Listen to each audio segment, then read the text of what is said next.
also have some workflow enhancements. We find a lot of people spending time in Mindflash trying to invite people to courses or remind them, etc. So we've made some enhancements that should make that workflow a lot easier. We've talked about FocusAssist before, so we'll have a short demo and a behind-the-scenes view of how it works, so you get a little bit more perspective on how that works together. We've talked for a while on the need for people to be able to take training wherever they are and at their own pace, and that's what Mindflash has done really well, and that's why over 1,000 people are Mindflash customers. But we've also got the ability now for people to take the training on any device and seamlessly start and resume on any device. So we have a short demo around that where you can take your training on your phone, on your tablet, on your computer, and seamlessly pause and resume among them. So just a reminder before we get into things that this session will be recorded. The link will be sent within 2 days, so you're free to review the presentation and also share it with any other members of your team. If you have any questions, like many of you have already done, or comments, please feel free to put them into the chat, and we will have time for questions at the end.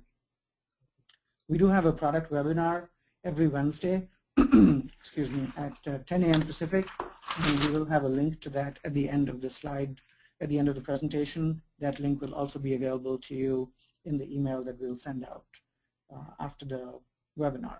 So if you want to get into more details, we'd be happy to have you at the product webinar.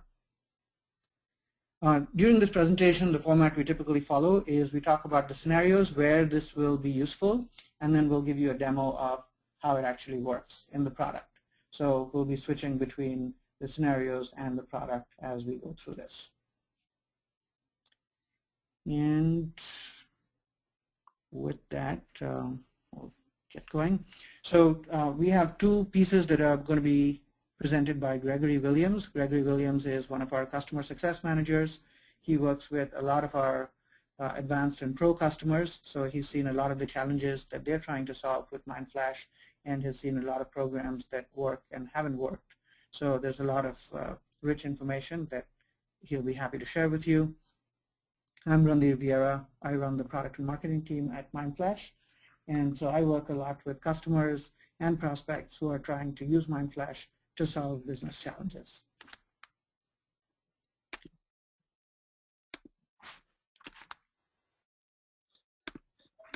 Yes, so as Randir said, we've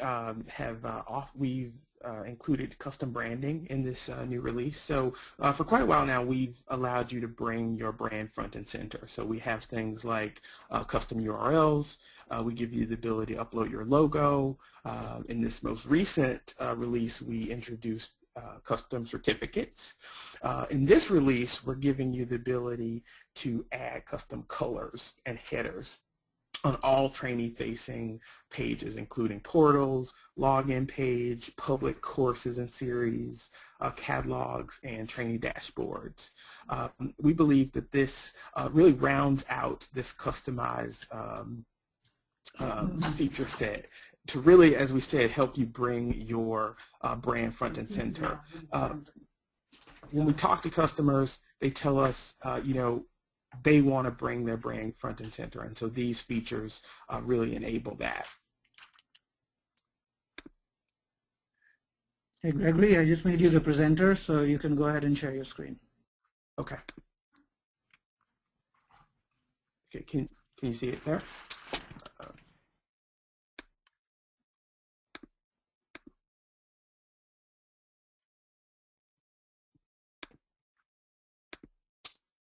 Okay, so you know, as I was saying, you know, we hear from customers that you know, they want to bring their brand front and center.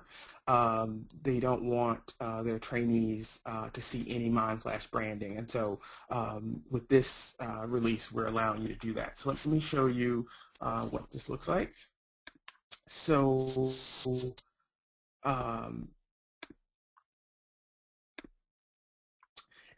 you would always go to the Manage Accounts menu here, and we gave you the flexibility to create a custom URL, upload your logo, and that hasn't changed. But now we give you the flexibility to go in and add, change the background of the header here. So if you want, you can use the predetermined color palette here, but we also give you the ability to add in custom colors. So if your marketing team, for instance, has a very specific color for your branding, you can plop that number in and that will appear here. We also allow you to change the text color, so a lot of flexibility there as well, and as well as any links that you include in the header. You always have the ability to change the body. That hasn't changed. Now, let me show you what this would look like from the trainee perspective. So, as I mentioned, these things, any changes that we put forth are going to show up right away for your trainees. Actually, sorry, I didn't hit save. But let's go here.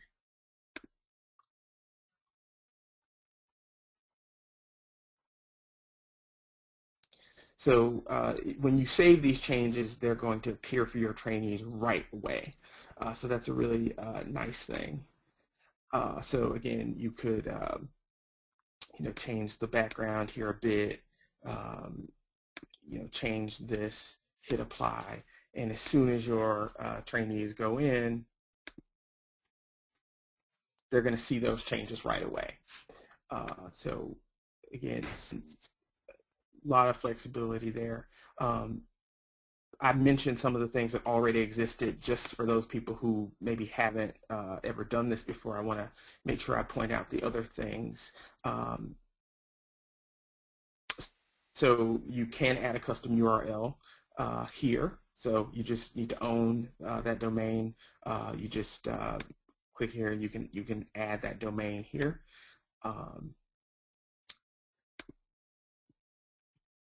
So the other thing that we have done is we've improved some of the workflow in managing users and also managing deadlines. So, as Randy said, I work with a lot of customers and we get a lot of feedback from them about what's working and what's not working.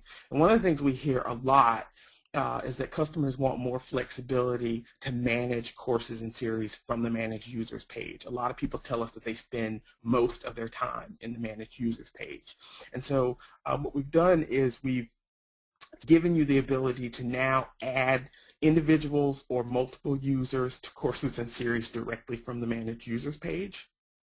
And then we've also done some other flexibility in terms of changing deadlines and setting deadlines for individuals as opposed to setting deadlines for an entire group of people. So I'll show you that as well.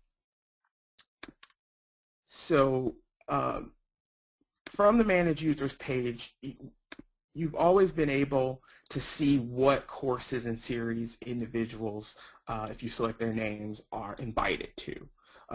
So, this is a really great thing. But now what we've allowed you to do is actually invite them to new courses from this page. So we can just select all the courses the additional courses that we want them to take, hit done, and they're going to get invited to those. We can also actually, as I said, invite multiple people to courses.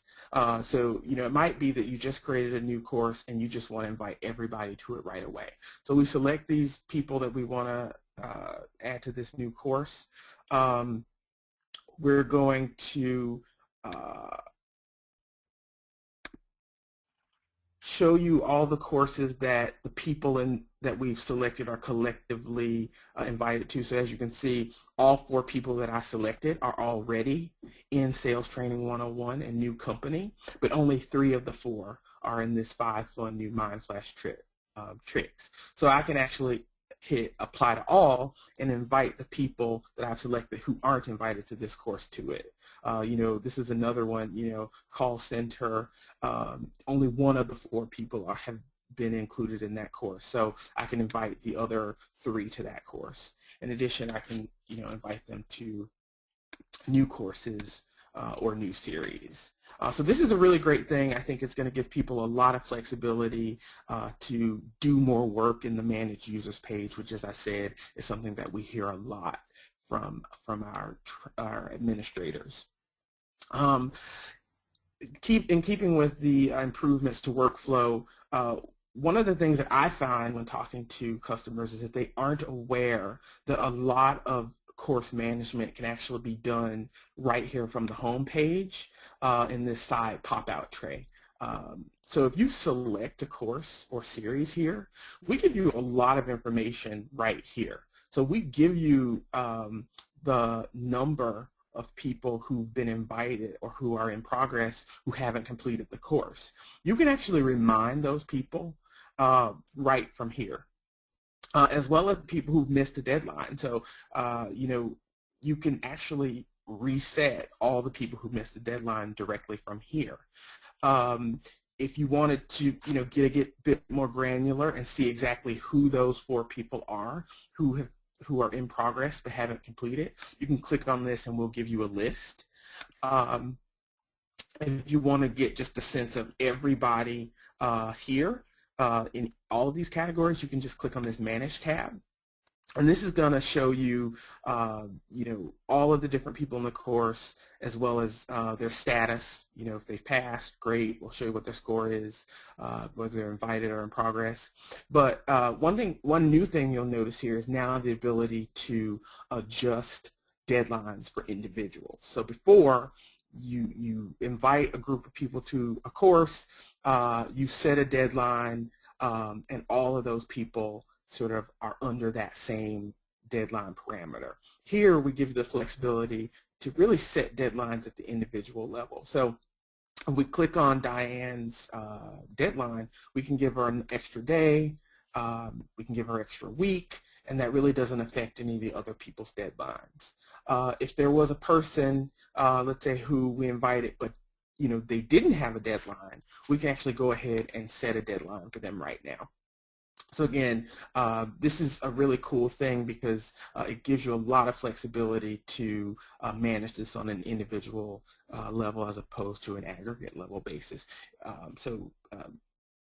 That is something we're really excited about. All right, so with that, I will pass it along to Rendir.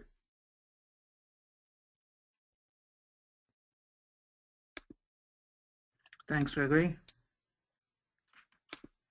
So we will continue. The workflow enhancements is something that we spend a lot of time trying to improve because we know that people spend a lot of time in the product, but we also want to make sure that you don't have to spend more time than you need to, because most of our customers, training is not their full-time job. So we want to make that as easy as possible to do. So the stuff that Gregory showed you, for instance, of just being able to assign courses or series to 1 or more people, especially if you're looking at 2 or more courses, that was multiple steps because you had to go into an individual course or series and then come out and go to the next one and invite people there. So here with Manage Users, that's your hub, and that's where you're making a lot of these changes.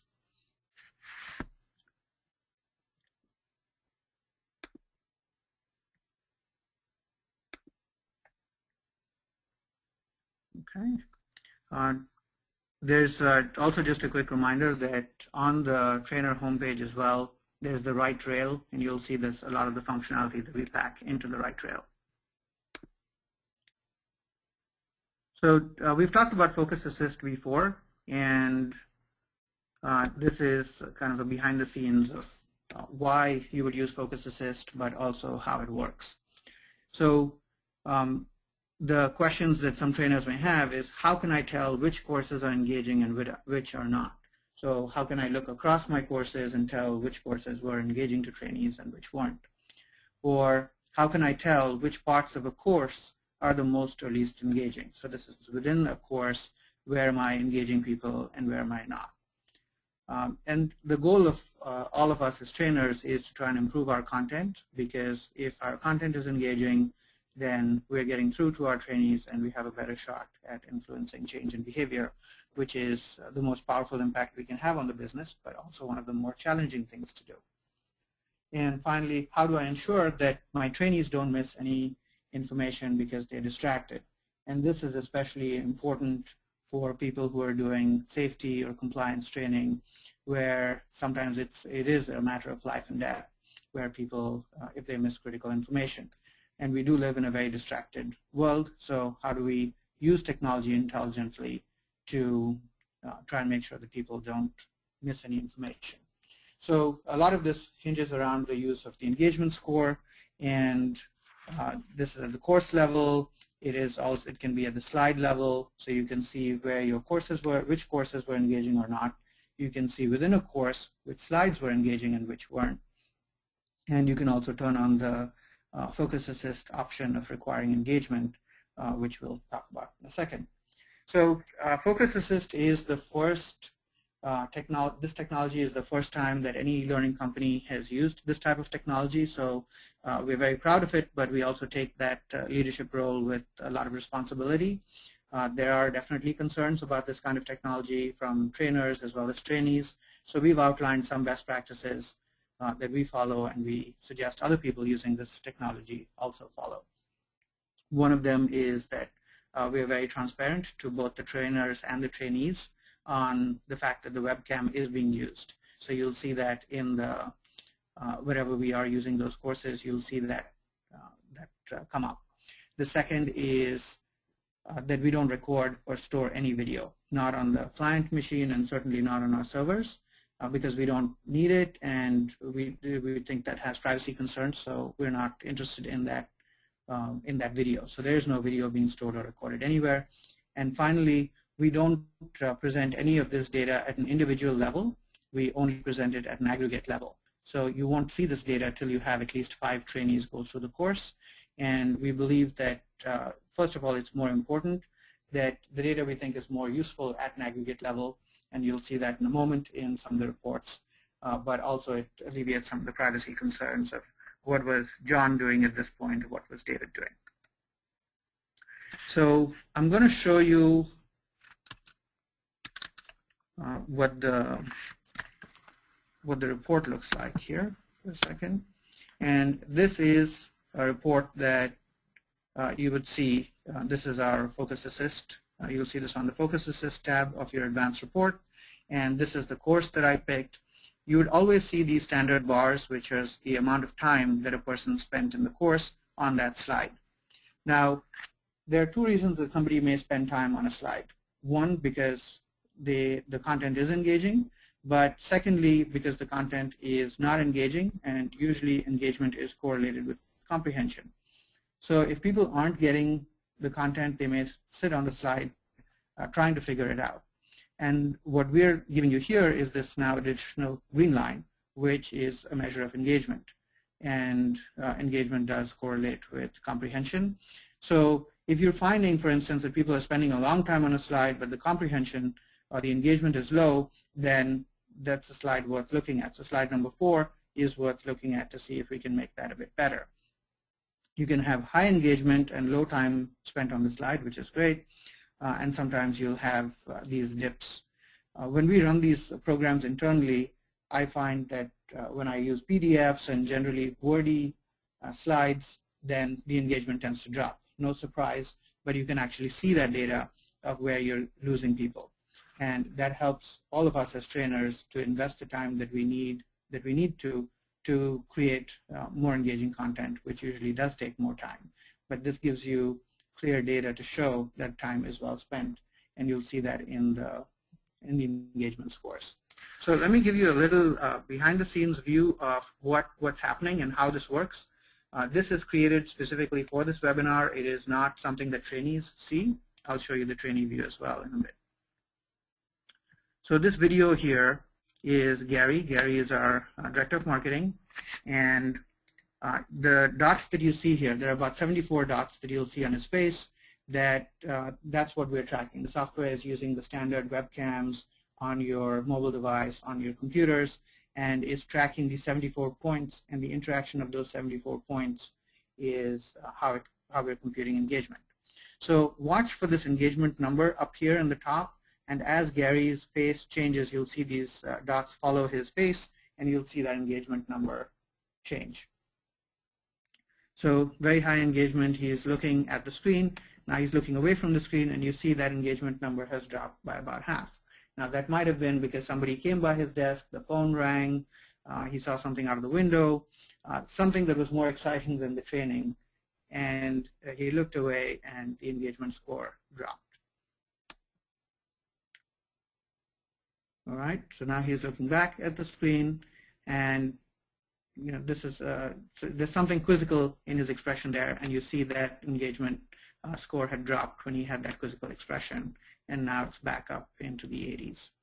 So there are many things that can happen at an individual level, but as you aggregate this data, it becomes more useful to the trainers, because Gary may have been distracted on a particular slide, but if a bunch of people have low engagement scores on a particular slide, then that may point more to the content than to the particular than just that particular trainee. So I'm going to take one of these courses on our iPad, and hopefully I will be able to get this up on the screen here.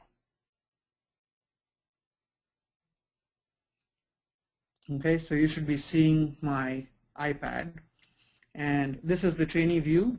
This is our trainee dashboard. So this is the list of courses here, and you see here that we are informing the trainee that this course will require the use of the iPad camera, but the video is not recorded or streamed. So this is part of the transparency that I talked about. And when I take the course, let's see the course load here in a moment.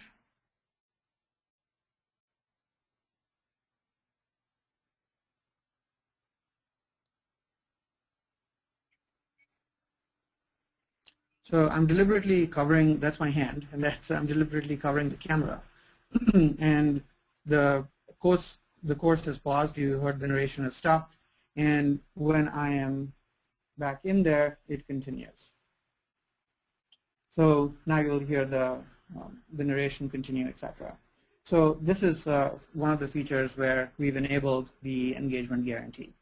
So unless I am engaged with the content, the course will not continue. So you see the build coming through and the animations, etc. So I will show you now in a moment.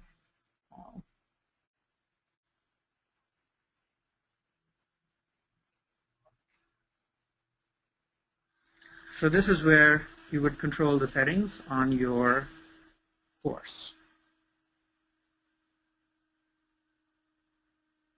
So it's in the Customize tab, and it's here in the FocusAssist settings. It is off by default, and you have the option of putting it on to measure engagement or measure and require engagement, and you can learn more about the specific differences here. In general, measure and require engagement is the more aggressive form where it will stop the video when people are distracted, and typically used for safety and compliance or critical information courses. Otherwise, measure engagement is the recommended option. So if you have any questions, keep typing them into the chat. We do have time for questions, and we love answering questions, so keep them coming in the chat.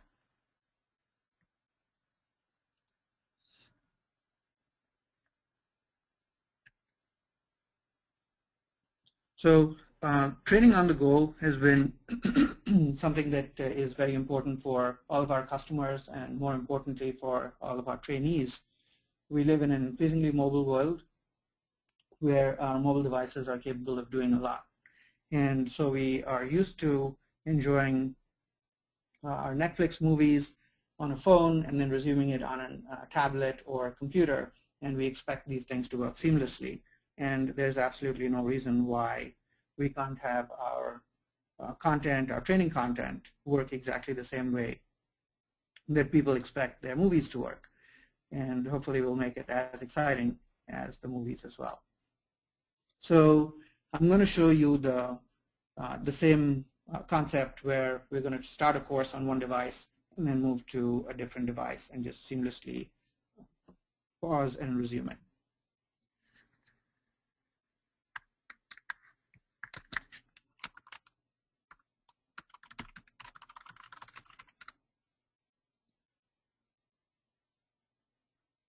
So I'm going to sign up as a trainee.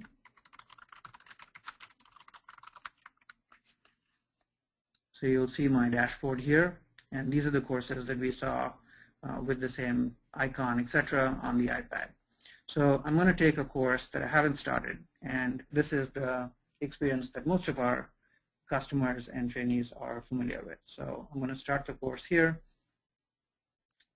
and this thing has a bills, audio, etc. Okay, so I'm going to stop this here, and I'm going to close this window. Now I'm going to go to my phone, and this is just a browser on my phone, so this would work on iPhone, Android, etc. And what you're seeing here is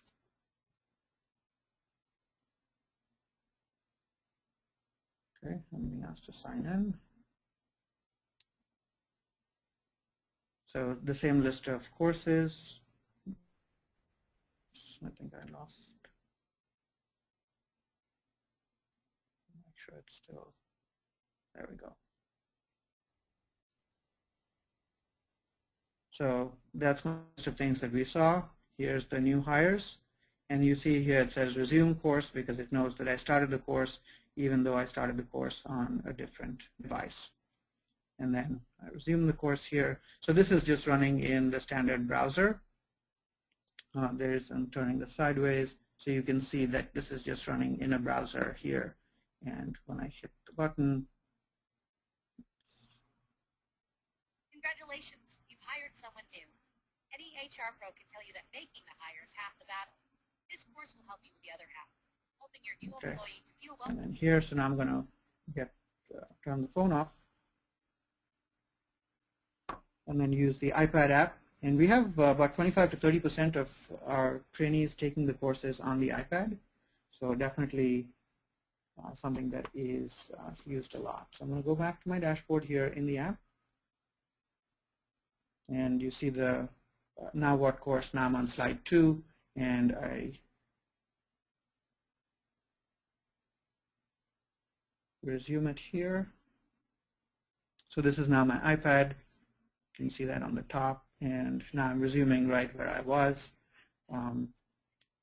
So there's the seamless use between the web application, the iPad application, and a phone.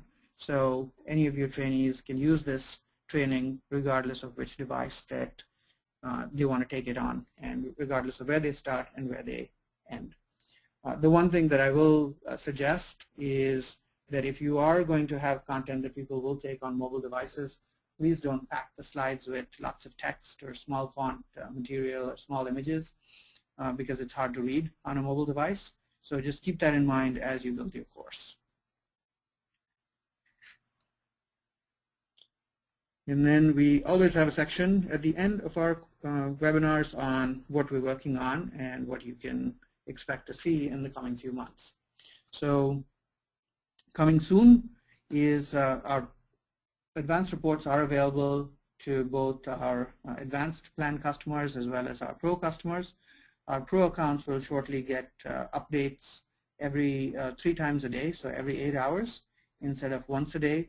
We know that a lot of our people on the pro plan are training people all over the world, and the once a day update wasn't giving them as fresh information, especially from people who are in different time zones. So everyone's account gets refreshed at about 5 a.m. Pacific, and the pro accounts will, in the next few weeks, start getting updates every 8 hours, starting at 5 a.m. and then every 8 hours thereafter. We're also adding simplified and traditional Chinese to the languages we support for trainees. This is not the course content. The course content, as always, comes from our customers, but this is all the information that Mindflash presents to the trainees. So the information on the login screen, the quiz, true, false, all the standard stuff that Mindflash presents, the email invitations, etc., are things that will be available in simplified and traditional Chinese within the next few weeks. We already support English, Canadian French, and French, German, Italian, Spanish, Brazilian Portuguese, and Japanese.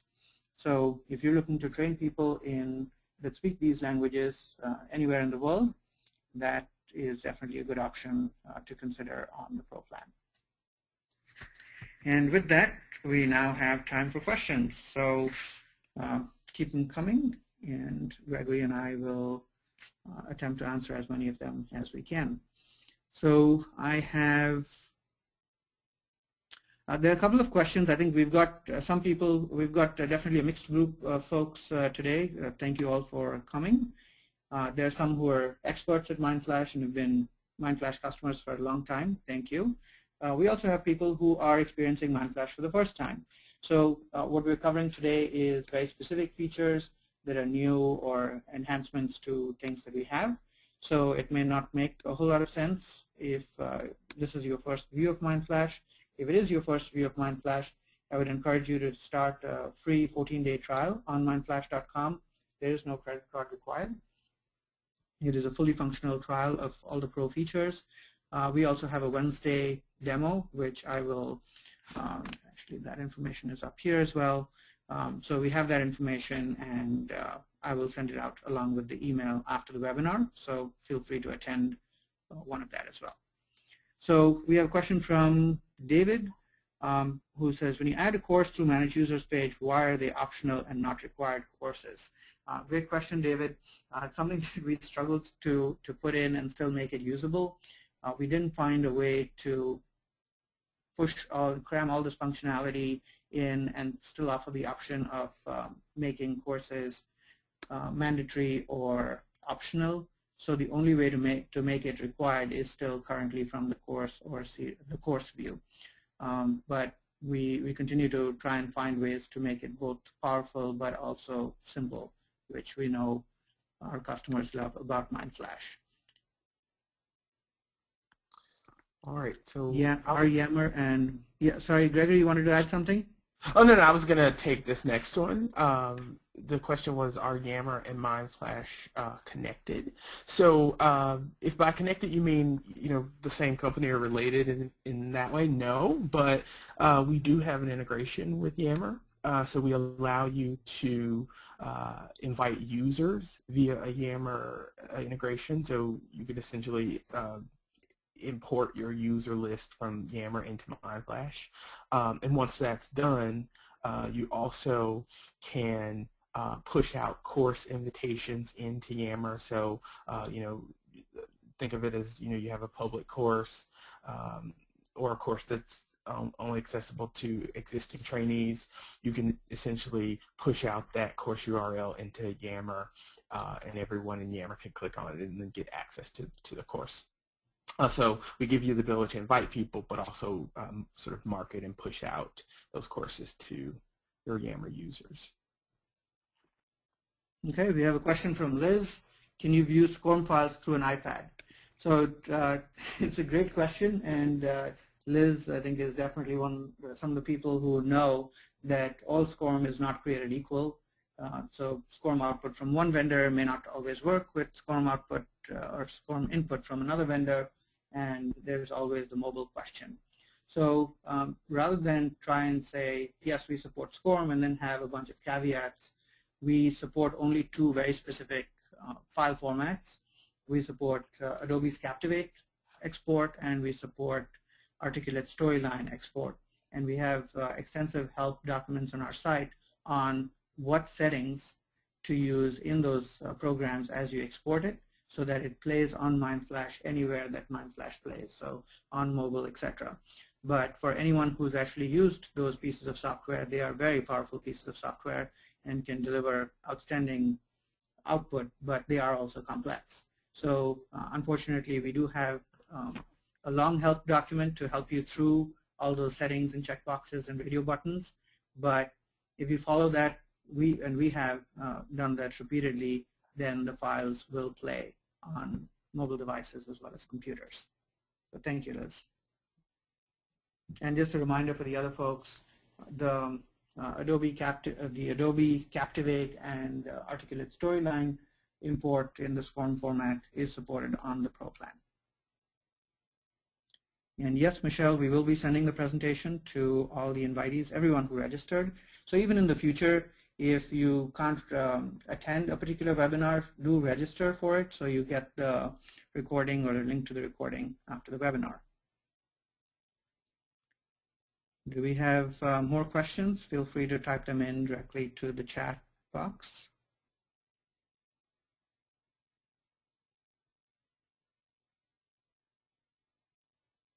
Okay, it looks like we are done with our questions for today. All right, well, we'll give you 19 minutes back to your day. I'm sure you'll put that to good use and deliver. All